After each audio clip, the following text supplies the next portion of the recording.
Hello friends, இன்றைக்கி நம்ம சேனலில் என்ன பார்க்க போகிறோன்னா மிக மிக முக்கியமான ஒரு ஜோதிட தாள்களை தான் பார்க்க போகிறோம்.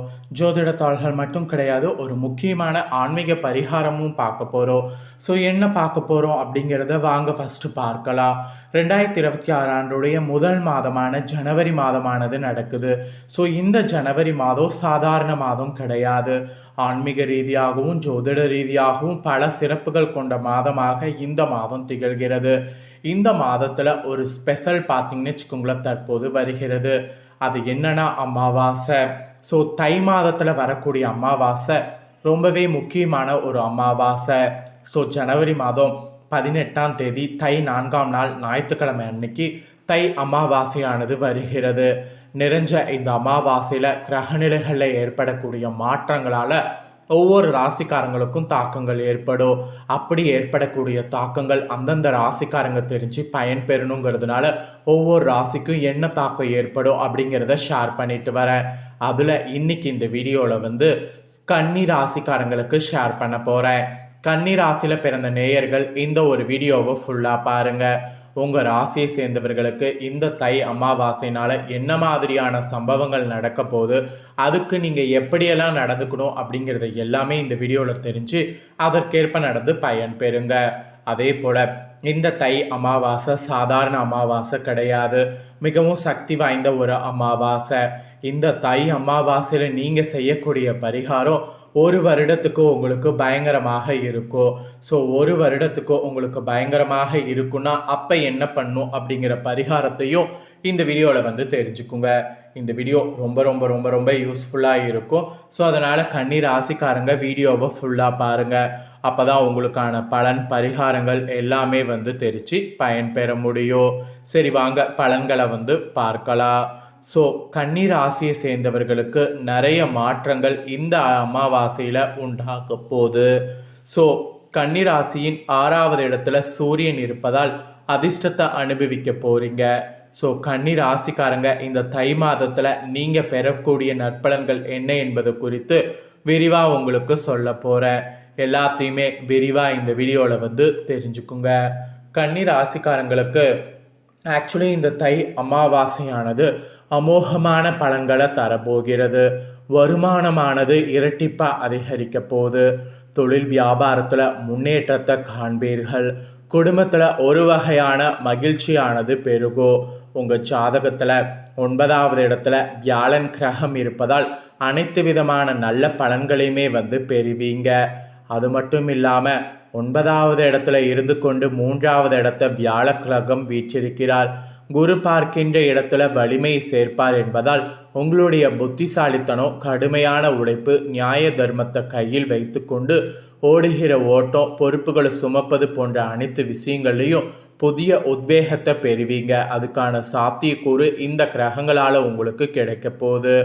அப்புறம் ராசிநாதன் புதன் பகவான் 5வது இடத்துல வீற்றிருக்கிறார். இதனால் உங்கள் பொறுப்பை மீறி உங்களிடம் வேலையை எதிர்பார்ப்பார்கள். பொறுப்புகள், வேலைகள், வேலை பளு அதிகரிக்கும். எனவே அனைத்திலும் கவனமாக இருக்க வேண்டியது அவசியம். எந்த ஒரு விஷயங்களாலும் கோபப்படாமல் நிதானமாக இருப்பது நல்லது. இதனால் பயப்பட தேவையில்லை. உங்கள் ராசியை குரு பார்ப்பதால் நல்ல அனுகூலமான பலன்கள் இந்த அமாவாசைக்கு பிறகு கிடைக்க போகுது. அதுக்கப்புறமா 12வது பாவ அதிபதியாக இருக்கக்கூடிய சூரியன் 5வது இடத்துல வீற்றிருக்கிறார். 12வது இடம் என்பது ஐனசைன போக பாக்கியங்கள் உண்டாவதால் யோகங்கள் உங்கள் ராசிக்கு உண்டாகும்.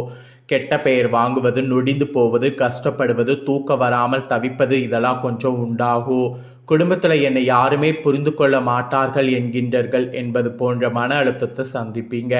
இவை எல்லாமே இந்த 30 நாட்களுக்கு மட்டுமே சந்திப்பீங்க. அதனால் கொஞ்சம் பொறுமையாக இருங்க, தியானம் மேற்கொள்ளுங்க. பிள்ளைகள் சொல்வதை கேட்பதில்லை, பெற்றோர் மதிப்பில்லதில்லை. சில குடும்பத்தில் வேற்றுமைகள், வேறுபாடுகள், கணவன் மனைவிக்கிடையே எண்ண முரண்பாடுகள் என்பதற்கேற்ப வாய்ப்புகள் நிறைய உங்களுக்கு உண்டு.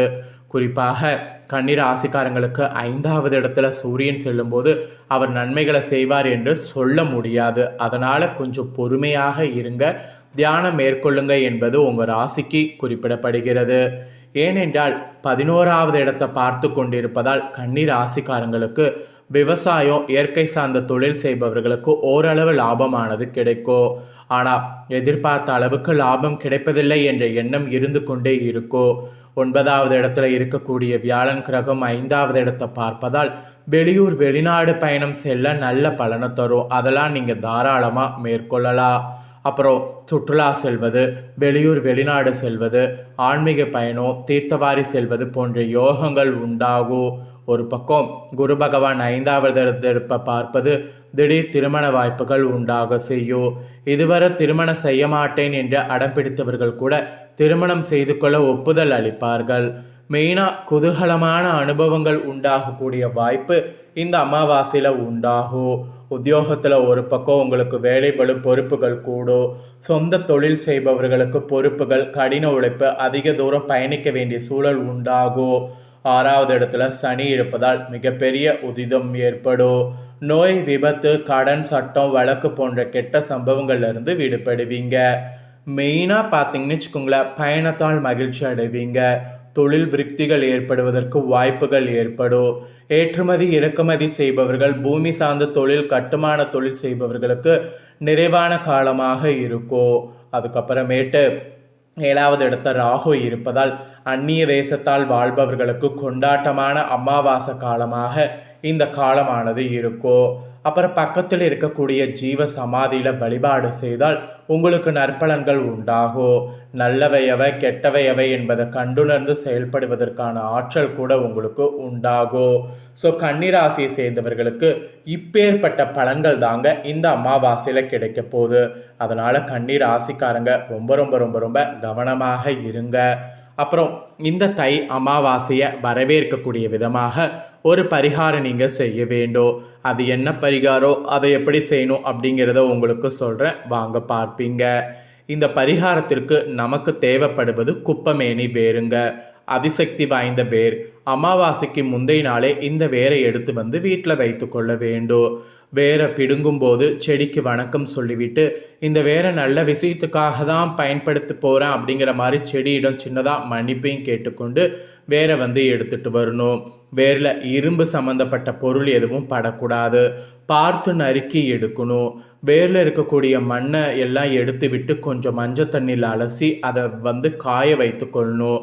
அதுக்கப்புறம் அமாவாசை காலையில் முன்னோர்கள் வழிபாட்டை எல்லாம் ஃபஸ்ட்டு முடித்துடணும். அப்புறம் அமாவாசைக்கு மாலை 6 மணி அளவில் பூஜையில் ஒரு விளக்கேற்றி வைத்து ஒரு தாயத்தை எடுத்து கொள்ளுங்க. அதன் உள்ளே இந்த குப்பமேனி வேரை வந்து போட்டு விடுங்க. அதுக்கப்புறம் ஒரு சிட்டிகை விபூதி, கொஞ்சம் பச்சை கற்பூரத்தை நுணுக்கி அந்த தாயத்துக்குள் போட்டு தாயத்தை வந்து அடைத்து ஒரு சிவப்பு கைத்தை வந்து கோர்த்து உங்கள் வீட்டில் குலதெய்வத்தின் திருவுருவ படம் இருக்கக்கூடிய அந்த படத்திற்கு கீழே ஒரு கிண்ணத்தில் இந்த தாயத்தை வைத்து மன உருகி பிரார்த்தனை செய்து கொள்ளுங்க.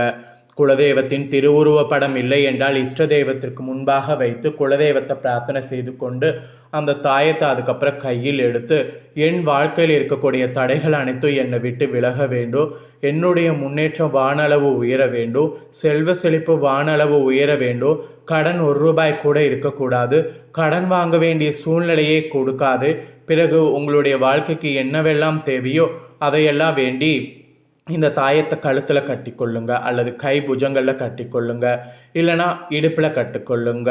ஸோ இது வந்து பார்த்திங்கன்னு வச்சுக்கோங்களேன், ஆண்களுக்கு சொல்லப்பட்டிருக்கு. பெண்களாக இருந்தீங்கன்னா தாயத்தை வெளியில் தெரியக்கூடாது. இந்த தாயத்தை செயினுக்குள்ளே கட்டி எப்போதுமே ட்ரெஸ்ஸுக்கு உள்பக்கம் போட்டுக்கொண்டால் தவறு கிடையாது. இப்படி இந்த பரிகாரத்தை ஆண்கள் பெண்கள் யார் வேண்டுமானாலும் செய்யலாம். தாய் தந்தையர் இந்த தாயத்தை தயார் செய்து உங்களுடைய குழந்தைகளுக்கு இந்த தாயத்தை கழுத்தில் கட்டிவிடலாம். உங்களுக்கு நீங்களாகவே தயார் செய்து கொள்ளக்கூடிய தாயத்து இது. 1 வருடம் வரை இதனுடைய சக்தி இருக்கும். அடுத்த தை அமாவாசைக்கு வருவரை இதை நீங்கள் உங்களுடைய கழுத்தில் கட்டி கொள்ளலாம். இத்தனை சக்தி வாய்ந்த எளிய பரிகாரத்தில் முழு நம்பிக்கை உங்களுக்கு இருந்தால் கண்டிப்பாக கன்னிராசிக்காரங்க இதை இந்த டைம் செய்து பலன் பெறுங்க. ஸோ இந்த வீடியோவை ஃபுல்லாக பார்த்துருந்தீங்கன்னா உங்களுக்கு ஒரு ஐடியா கிடைச்சிருக்கோ. கிடைச்ச ஐடியாக்கேற்ப செயல்படுங்க. ஸோ இந்த வீடியோவை இப்போ நீங்கள் பார்த்து முடிச்சுட்டு இது உடனே லைக் பண்ணி உங்கள் ஃப்ரெண்ட்ஸ் ஃபேமிலிக்கு ஷேர் பண்ணுங்கள். உங்கள் ஃப்ரெண்ட்ஸ் ஃபேமிலியில் இருக்கிறவங்களும் வீடியோ பார்க்கட்டும். அவங்களும் கன்னிராசிக்காரங்களாக இருந்தாங்கன்னா இந்த தாள்களை தெரிஞ்சு இதற்கேற்ப நடந்து பலன் பெறட்டும். ஸோ வீடியோவை லைக் பண்ணி உங்கள் ஃப்ரெண்ட்ஸ் ஃபேமிலிக்கு ஷேர் பண்ணுங்கள். உங்கள் ஃப்ரெண்ட்ஸ் ஃபேமிலியில் இருக்கிறவங்களும் பார்த்தீங்கன்னு வச்சுக்கோங்களேன் பலன் பெறட்டும். நெக்ஸ்ட்டு இதே போல் நம்ம சேனலில் நிறைய அப்டேட்டான வீடியோ போடப்படும்.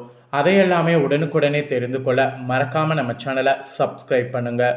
கூட பெல் பண்ண ப்ரெஸ் பண்ணுங்கள். அதை நீங்கள் பண்ணிட்டீங்கன்னா இனி நான் போடுற மற்ற அப்டேட்டான எல்லா வீடியோஸும் உடனுக்குடனே தெரிந்து கொள்ளலாம். ஸோ மறக்காமல் சப்ஸ்கிரைப் பண்ணுங்கள், கூட பெல் பண்ண ப்ரெஸ் பண்ணுங்கள். அதுவும் ஆல் அப்படிங்கிற ஆப்ஷன் இருக்கக்கூடிய பெல் பண்ண ப்ரெஸ் பண்ணுங்கள். அப்போ தான் நான் போடுற வீடியோ எல்லாமே உடனுக்குடனே தெரிஞ்சு பயன்பெற முடியும். ஸோ மறக்காமல் பண்ணுங்கள். நெக்ஸ்ட் இதே போல் சுவாரஸ்யமாக வேறொரு வீடியோவில் உங்களை சந்திக்கிறேன். நன்றி.